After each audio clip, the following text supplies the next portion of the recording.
마태복음 27장 27절에서 44절 예수 그리스도의 십자가와 영광이라는 제목으로 말씀을 나누겠습니다. 제가 원래는 안경을 안 썼는데 얼마 전부터 이렇게 이제 안경을 쓰기 시작합니다. 저는 제가 안경을 쓸 거라고 전혀 생각하지 못했습니다. 왜냐하면 너무나 잘 보였기 때문에 그렇습니다. 안 보인다는 게 이해가 안 됐습니다. 먼 것이든 가까운 것이든 큰 거든 작은 거든 다 보였었습니다. 그런데 어느 날 컴퓨터 모니터가 흐릿하게 보이기 시작하고 글자가 이제 뭔가 앞으로 뒤로 고개를 젖히고 당기고 해야만 초점이 맞춰지고 있다라는 것이 좀 인식이 되더라고요. 그러면서 이제는 지금은 이 안경을 안 쓰고는 책을 보기가 시간이 가면 갈수록 안경을 자꾸 끼면 낄수록 더더욱 안경을 안 끼고는 책을 보기 어렵다라는 생각을 하게 됩니다. 이제서야 잘 안 보인다는 것이 얼마나 답답한 것이다 라는 것을 좀 이해를 하게 되는 것 같습니다. 그런데 또 안경을 끼니까 장점이 또 하나 있습니다. 안경을 끼니까 제가 이렇게 눈을 좀 크게 뜨는 것 같아요. 이렇게 눈이 더 동그랗고 더 잘 생겨 보여요. 그죠? 그래서 지적으로 보이는구나. 그래서 우리 알바니아에 있는 장 선교사님이 그죠? 렌즈 없는 안경을 한 번씩 끼거든요. 안 껴도 되는데 지적으로 보이기 위해서도 이거 하기 위해서 우리 장 선교사님 끼는 것 같습니다. 잘 안 보인다는 건 답답한 거죠. 오늘 본문은 정말 참 이해하기 어려운 그러한 상황들이 펼쳐집니다. 예수님께서 십자가에 못 박히시는 그 장면으로 마태는 우리를 끌고 가죠. 로마의 군병들에게 희롱을 당하시고 제사장들과 서기관들과 장로들에게 희롱을 당할 뿐만 아니라 십자가에 함께 못 박혀 죽는 그들에게도 조롱을 당하시는 예수님의 십자가의 장면을 우리가 보게 되죠. 오늘 본문 속에 보면 희롱하면서 하는 그들의 말이 유대인의 왕 똑같은 말로 이스라엘의 왕이라는 이 말이 3번 등장합니다. 그들은 유대인의 왕이냐 이렇게 말하면서 네가 유대인의 왕이라면 이렇게 말하면서 유대인의 왕, 이스라엘 왕이라는 단어를 3번 쓰면서 예수님을 조롱합니다. 그뿐만 아니라 하나님의 아들이라는 단어도 2번 사용합니다. 네가 하나님의 아들이거든 거기서 내려와라 이렇게 말을 할 만큼 하나님의 아들이라는 이 진리의 명칭이 조롱의 단어가 되어 버렸습니다. 지금 예수님을 희롱하고 있는 이 단어들은 사실은 예수님의 신분을 말해주고 있는 건데 똑같은 예수님의 그 신분의 단어를 그들은 예수님을 많은 곳에 쓴다고요? 조롱하는 단어로 쓰고 있더라라는 것이죠. 42절에 보면 이렇게 말하죠. 그가 남은 구원하였으되 자기는 구원할 수 없도다. 그가 이스라엘의 왕이로다. 지금 십자가에서 내려올지어다. 그리하면 우리가 믿겠노라. 그들은 지금 십자가에서 예수님이 내려오면 그들의 눈으로 그것을 보고 믿겠다라고 조롱을 하고 있는 것이죠. 사실 이 사람들은 예수를 알아볼 수 없었습니다. 아무도 사실은 예수를 알아볼 수 없었던 것이죠. 예수를 알아볼 수 있는 눈을 가진 사람은 아무도 없었습니다. 여러분, 예수를 믿는다는 것은 무엇일까요? 제가 생각에 예수를 믿는 것은 예수를 믿는 안경을 껴야만 믿어지는 것이 예수 믿는 일인 줄로 믿습니다. 여러분, 내가 보고 싶은 대로 보는 것이 아니라 사실은 이 안경, 믿음이라는 안경을 통해서 예수님을 볼 수 있는 것이죠. 여러분, 무엇을 볼 수 있다는 것, 여러분 미래를 좀 안다면 여러분 어떤 생각을 하시겠습니까? 미래뿐만 아니라 타인의 마음을 알 수 있다면, 볼 수 있는 눈이 있다면, 여러분 제가 안경을 파는데 저희가 오면 5명의 마음을 알 수 있는 안경을 제가 드릴 수 있습니다. 어떤 분은 이러겠죠. 저는 또 한 안경이 있는데 이 안경은 제가 안경을 만드는 기술이 조금 부족해서 당신의 10년 후의 미래를 볼 수 있는 안경 정도는 제가 만들어 드릴 수 있습니다. 이러면 사람들이 많이 안경 사러 오겠죠. 거기에다가 많은 그죠? 이윤을 붙여서 엄청난 돈을 벌 수가 있을 겁니다. 엘리사 시대 때 보면 아람 군대가 쳐들어옵니다. 아람 군대가 소위 말해서 개미떼처럼 그렇게 쳐들어온 것 같습니다. 엘리사의 종이었던 게하시가 그걸 보면서 기절을 합니다. 군인들이 너무 많습니다. 그럴 때에 이 엘리사는 한 청년에게 뭐라고 말하는가 하면 열왕기하 6장 17절 기도하여 이르되 여호와여 원하건대 그의 눈을 열어서 보게 하옵소서 하니 여호와께서 그 청년의 눈을 여심해 그가 보니 불말과 불병거가 산에 가득하여 엘리사를 둘렀더라 이렇게 되죠. 그러니까 육적인 눈으로 볼 때는 수많은 군대들 아람 군대가 개미떼처럼 이스라엘을 공격하러 와 있지만 그러나 지금 엘리사를 둘러싸고 있는 것은 무엇이었습니까? 바로 불말과 불병거가 정말 가득하게 엘리사를 둘러싸고 있었고 결국은 이 불말과 불병거의 그 천둥과 같은 하늘 소리에 의해서 아람 군대는 다 어떻게 됩니까? 다 도망가 버리죠. 여러분 이것을 볼 수 있는 눈이 있다면 순교하던 스데반 집사가 하늘에 열린 분과 보좌 우편에 서 계신 어린 양 예수 그리스도를 볼 수 있었던 그 눈이 있었던 것처럼 우리에게도 그 눈이 있다면 정말 예수 그리스도를 온전히 바라볼 수 있는 그런 시선을 가질 수 있을 것이라는 거죠. 여러분 우리는 알아야 합니다. 보이는 것이 다가 아니다라는 것을 우리는 분명히 인식해야 합니다. 그리스도인은 누굽니까? 이 보이는 것이 그냥 다가 아니다라는 것을 인식하는 사람들이 그리스도인입니다. 그래서 히브리서 11장 3절에 보니까 믿음으로 모든 세계가 하나님의 말씀으로 지어진 줄을 우리가 아나니 보이는 것은 나타난 것으로 말미암아 된 것이 아니니라. 여러분 보이는 것은 나타난 것으로 말미암은 것이 아니죠. 여러분 겉으로 그냥 우리는 보아서 우리는 하나님의 진리도 알 수 없고 영적 세계도 우리는 절대 알 수가 없습니다. 우리는 고난주간 위로, 확신 그리고 낙심 그렇게 공부를 했고 말씀을 나눴고 오늘은 영광에 대해서 말씀을 나눕니다. 환난과 고난이 있음에도 불구하고 낙심하지 않고 하나님의 부르심의 소망을 향하여 자기의 의지를 다하는 그 사람이 낙심하지 않은 사람이죠. 고난이 없는 것도 아니고 실망할 일이 없는 것도 아니지만 눈에 보이지 않는 하나님의 부르심 앞에 자기의 의지를 드리는 그 사람, 믿음으로 반응하며 살아가는 그 사람이 사실 믿음의 사람입니다. 나의 죄 때문에 고난을 당하는 것은 진짜 고난은 아니지만 부르심에 응답하고 또한 믿음으로 살며 당하는 고난, 그 고난이 있음에도 불구하고 인내하며 살아야 될 이유가 무엇입니까? 바로 영광이 있다는 사실이죠. 그래서 고린도후서 4장 16절 이후에 보면 바울은 우리에게 이렇게 말해줍니다. 그러므로 우리가 낙심하지 아니하노니 우리의 겉사람은 낡아지나 우리의 속사람은 날로 새로워지는도다. 여러분 여기에서 우리의 겉사람은 낡아지나 우리의 속사람은 날로 새로워진다 그러지 않습니까? 여러분 우리는 보통 이 겉사람 그러면 육체, 육신 그러죠. 여러분 많은 이제 학자들이 사람은 몇 살부터 후패해지기 시작하는가 하면 25살부터는 거의 다 후패해집니다. 여기서 지금 새로워진 사람은 아무도 없고 대부분 지금 하루하루 자고 나면 후패해지시는 분들만 이 시간에 여기 앉아 계시는 거죠. 아니 저기 있네요. 시우 하나 지금 겉사람이나 속사람이나 계속 새로워지고 있고 저와 여러분은 겉사람은 지금 계속 뭐하고 있습니까? 후패해지고 있는 거죠. 계속 말씀을 열어놓으십시오. 여러분 우리는 이 겉사람 그러면 그냥 육신, 속사람이라면 그냥 영혼 이렇게 생각을 할 수 있지만 사실 우리가 이 땅을 살아감에 있어서 우리가 지금 이 상태에서는요 육체와 영혼을 우리가 스스로 구분할 수도 없고 영과 혼을 우리가 구분할 수 있는 능력도 우리에게 없습니다. 사실 우리는 이렇게 생각해야 합니다. 겉사람은 거듭나지 않은 존재라고 봐야 되고 속사람은 거듭나서 새롭게 된 속사람, 허물과 죄로 죽었던 우리의 영혼이 새롭게 살아난 그 존재를 우리가 속사람으로 이해를 해야 정확한 이해가 될 수 있을 것 같습니다.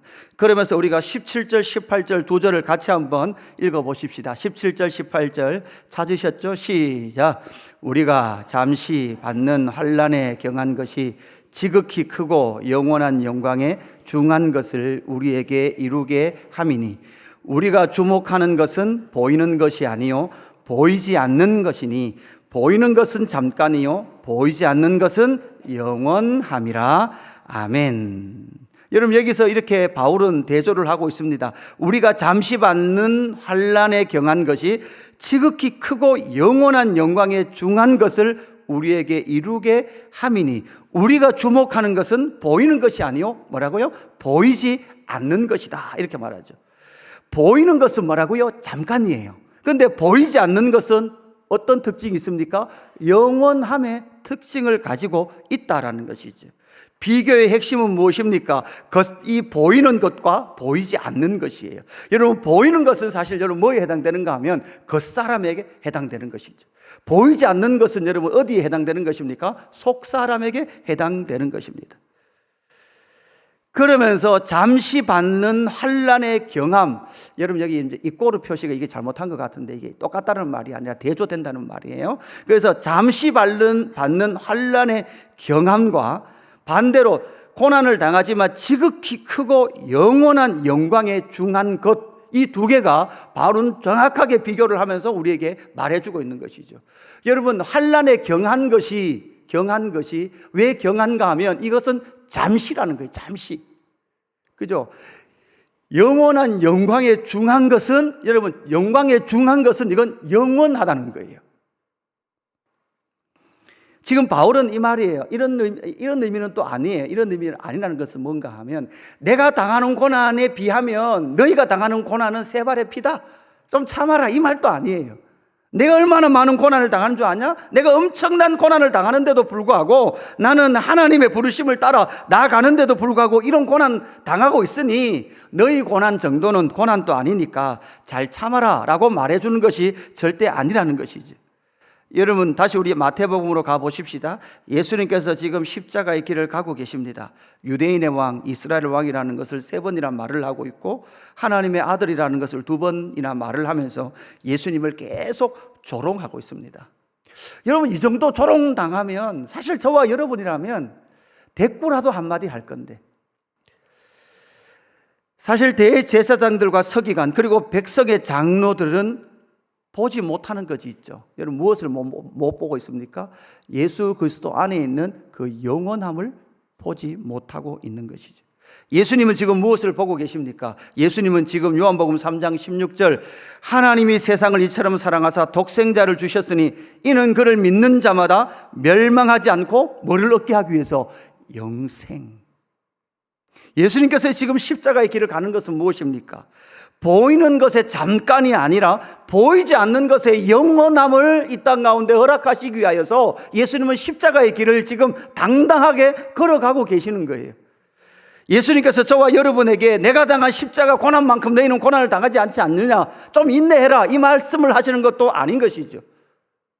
예수님께서는 이 잠깐, 보이는 것은 잠깐이요 보이지 않는 것은 영원하다라는 이 말 속에, 이 말과 함께 잠시 받는 환난에 경한 것, 그리고 지극히 크고 영원한 영광에 중한 것을 구별할 수 있는 영적인 눈을 가져라 라고 말씀하고 있죠.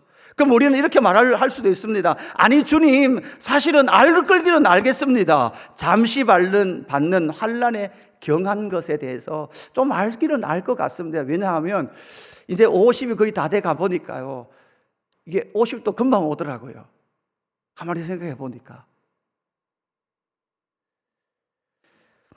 그러면 60, 70, 80 대신 우리 뭐 어르신 분들도 계시지만, 선배님들도 계시지만, 그러고 보면 60도 금방 올 것 같아요. 그리고 보면 70도 금방 올 것 같고 80도 금방 올 것 같지만, 그러나 여러분, 우리가 이 땅에서 고난을 당하고 어려움을 당하면 하루가 긴 것 같아요, 짧은 것 같아요? 참 길 것 같거든요. 긴 것 같거든. 아니, 우리 입장에서는 그럴 수 있죠. 우리 입장에서는 하나님, 정말 이게 어려움 왜 이렇게 깁니까? 이거 언제 끝납니까? 그러나 여러분, 중요한 것이 있습니다. 여러분, 이 우리가 사는 이 시간에 70, 80, 90, 100년이라는 그 시간과 영원이라는 것을 비교해 놓고 보면, 여러분, 우리가 사는 이 인생은 이렇게 할 수 있습니다. 주사 바늘이 잠시 우리의 몸에 들어갔다 나오는 순간. 근데 여러분, 주사 바늘이 잠시 들어갔다 나와도 그때는 뭐를 해야 됩니까? 주사를 맞아야 우리는 이 땅에서 그래도 좀 덜 아프고 사는 거죠. 저는 이제 이게 빼쪽한 걸 저는 참 이렇게 저도 싫어하죠. 여러분, 저는 어릴 때 저희 2살 많은 형님하고 지금도 생각나요. 그 동네에서 어릴 때 어린 아이들 많으니까 단체로 이제 보건소에서 나와서 주사를 맞히잖아요. 저희 아버지가 동장이셔서 저희 집에서 이제 동네 아이들 다 오라고 해서 여기서 주사를 맞았단 말이에요. 형하고 저하고 둘이 숨었어요. 왜냐하면 우리 집이니까 어디 숨으면 절대 우리를 찾을 수 없다는 걸 알기 때문에 그 주사를 맞기 싫어서 숨어 있다가 다 가는 거 보고 나와가지고 그렇게 한의원을 가서 제가, 한의원은 여러분 이제 한 번 안 가잖아요. 침 맞을 때는 한 번 가고 두 번 가고 이렇게 몇 번 가잖아요. 그러다 보면 한의원은 주사를 놓는 그 자리에, 침을 놓는 그 자리에 항상 똑같이 나요. 그러면 그 중에서 조금 더 아픈 곳이 있거든요. 그러면 한의사가 이렇게 놓다가 그 자리쯤 되면 놓지도 않았는데 그 부위가 어떻게 될까요? 이미 꼼짝꼼짝거리면 이렇게 막 흔들리죠. 그래서 한의사 선생님이 정말 이게 참 이렇게 참 무섭습니다. 그러니까 한의사 선생님도 그러더라고요. 놓는 저도 무섭습니다. 이 세상에는 빼쪽한 사람 것을 좋아하는 사람은 아무도 없습니다. 그러더라고 한의사님. 그러니까 여러분 그것처럼 그 주사 바늘이 잠시 우리 몸에 들어갔다 나가는 그 찰나, 그 순간처럼 사실은 저와 여러분의 이 시간의 삶은 지금 긴 것 같고 고난이 끝이 없는 것 같지만, 그러나 보이는 것은 잠깐입니다. 왜냐하면 보이지 않는 것은 영원이라는 그 영원에 비하면 이 우리의 당하는 고난은 뭐라는 거예요? 주사 바늘이 내 몸에 들어갔다 나오는 것처럼 잠깐이다라는 것입니다. 여러분, 우리는 여기서 주목해야 될 것이 있습니다. 과연 우리의 가치는 무엇을 선택할 거냐라는 것이죠.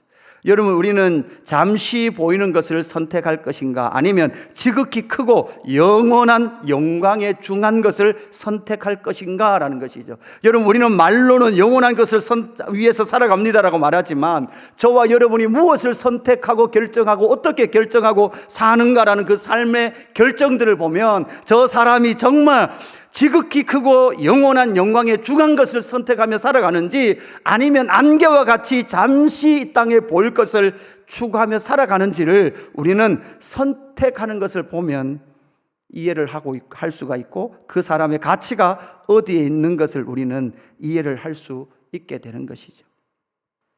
여러분, 우리는 오늘 이 말씀을 통해서, 이 주제를 통해서 생각해야 합니다. 분명히 그렇습니다. 다시 한번 말씀드리지만 바울은 자신이 당한 그 고난, 바울은 내가 수고를 넘치게도 많이 했고 옥에 갇히기도 했고 매도 맞았고 죽을 뻔했고, 유대인들에게 40에 하나 감한매를 5번이나 맞았고 3번은 태장을 맞았고 한 번은 돌에 맞았고 3번은 배가 파선을 해서 죽을 고생을 했고, 수많은 고난 속에 있었기 때문에 내가 당한 고난에 비하면 너희가 당하는 고난은 아무것도 아니니 잘 참아라 라고 말한 것이 아니라, 지금 우리가 당하고 있는, 바울이 당하고 있는 이 고난은 뭐에 비해서?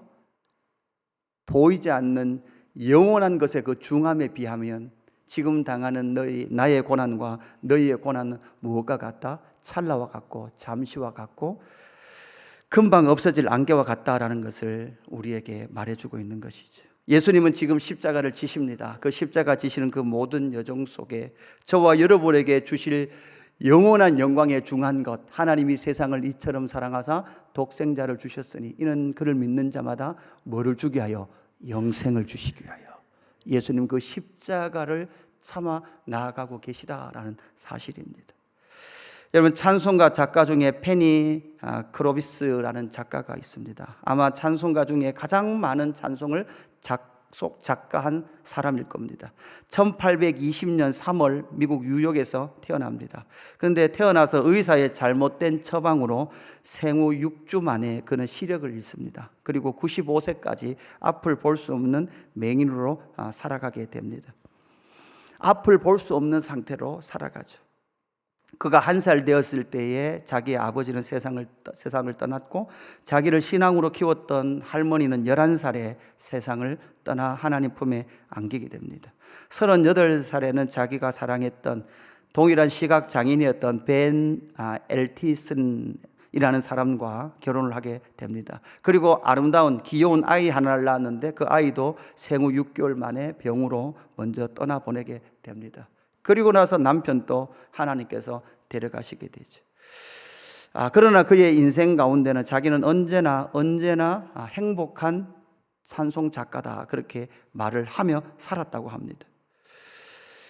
이렇게 말한 내용이 나오더라고요. 목사님, 제가 태어날 때 하나님께 기도할 수 있다면 저는 맹인으로 태어나게 해달라고 기도를 했을 것입니다. 왜냐하면 내가 천국에 이르렀을 때 내 눈이 제일 먼저 보고 좋아할 수 있는 얼굴이 나의 주님의 얼굴이기 때문입니다. 그의 92세 생일날 이 세상에 나보다 더 행복한 사람이 있다면 내게 데려오십시오. 그 사람과 악수하고 싶습니다. 그럴 때 사람들이 물었어요. 당신의 큰 기쁨의 이유가 무엇입니까? 당신은 왜 이렇게 기쁩니까? 여러분, 이 질문에 대해서 곡을 쓴 게 어떤 찬송인가 하면 예수로 나의 구주 삼고, 여러분, 이 찬송이 바로 이 사람이 당신은 왜 이렇게 행복합니까? 라고 물었을 때, 앞을 92년 동안 앞을 보지 못하고 수많은 그런 아픔을 겪었지만 당신은 왜 당신 속에 그 기쁨이 끝이 없습니까? 라고 물을 때 바로 예수로 나의 구주 삼고 성령과 피로서 거듭나니 이 세상에서 내 영혼이 하늘의 영광 누리도다.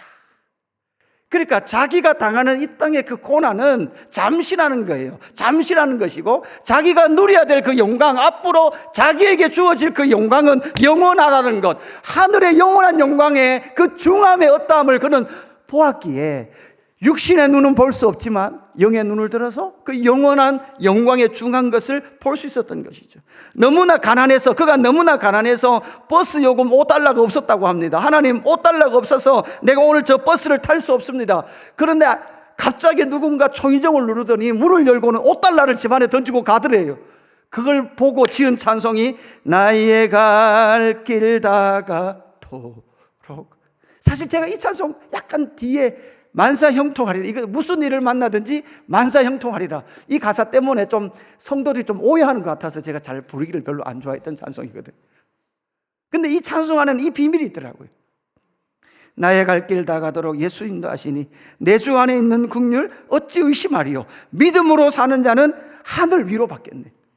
5달러로 위로받는 것이 아니라, 5달러가 나에게 무엇을 위로가 되는 것이 아니라, 그 5달러를 통해서 하나님은 지금 무엇을 주고 있는 거예요? 하늘의 영광과 하늘의 위로를 이 여인에게 주고 계신 것을 그 여인은 경험하며 하나님을 찬송했다라는 것이죠. 하나님이 지금 나의 눈을 고쳐주셔서 나를 보게 한다 해도 나는 거절하겠습니다. 왜냐하면 깨끗한 눈을 갖고 있다가 천국에서 주님을 뵙겠습니다. 이 여인이 찬송한 찬송곡이요, 예수 나를 위하여, 찬송가 144장. 예수로 나의 구주 삼고 주의 음성을 내가 들으니 나의 갈 길 다가도록 오 놀라운 곳에 주 예수 내 주. 찬송가 중에 수 없는, 한국 성도들이 더더욱 좋아하는 이 대부분의 찬송가들이 이 여인에 의해서 작곡되었다라는, 작사되었다라는 그 사실이 저와 여러분에는 어떤 도전이 되고 있는지요. 여러분, 보이는 것과 보이지 않는 것, 보이는 것은 잠깐이요, 보이지 않는 것은 영원한입니다. 그 보이지 않는 것이 영원한 것은 지극히 크고 영원한 영광의 중한 것, 그것을 볼 수 있는 눈을 가지는 저와 여러분 되기를 주님의 이름으로 축복합니다. 그러면서 우리가 당하는 이 땅에 때로는 고난이 있을지라도 그 고난을 다른 사람과 비교하지 마시기를 주님의 이름으로 축복합니다. 여러분, 그 다른 사람과 비교한다면 그 고난은 끝없이 해결되지 않을 것이고 내 마음의 수긍도 되지 않고 이해도 되지 않을 것입니다. 여러분, 우리가 이 땅에서 당하는 고난은 저 천상에 저 영원한 영광의 중한 것과 비교할 때만이 내가 이 땅에서 당하는 고난은 아침 안개와 같이 잠시 있었다가 없어지는 가벼운 것이라는 것으로 인식되어지고, 그래서 그것을 볼 수 있는 영적인 눈이 열릴 때 우리 안에 그 크고 영원한 영광의 중한 것을 읽어내고 볼 수 있는 그 눈을 가지고 이 땅에서 승리하는 삶을 살게 될 줄로 믿습니다. 사랑하는 성도 여러분, 오늘 이 말씀 또 꼭 기억했으면 좋겠습니다. 저도 최근에 전혀 제목 설교를 안 하다가 이 본문 말씀과 제목 설교를 같이 하면서 참 오랜만에 하니까 이게 제목 설교도 좀 어렵긴 하더라고요. 근데 또 한편에서 이 제목 설교가 주는 은혜가 참 크구나라는 것을 주님께서 알게 해주시고, 또한 저도 오늘 이 말씀을 통해서 끊임없이 목사인 나도 이 땅에 눈이 매이고 영원하지 않은 것에 눈이 매일 때 나 역시도 언제든지 넘어질 수 있으며 나의 처지와 형편을 다른 사람과 끝까지 끊임없이 비교하는 존재구나라는 것을 다시 깨닫게 되었습니다. 여러분, 정말 다시 한 번 더 기억하십시오. 지극히 크고 영원한 영광에 중한 것, 거기에 저와 여러분의 시선이 메어지는 귀한 은혜가 있기를 주님의 이름으로 축원합니다. 우리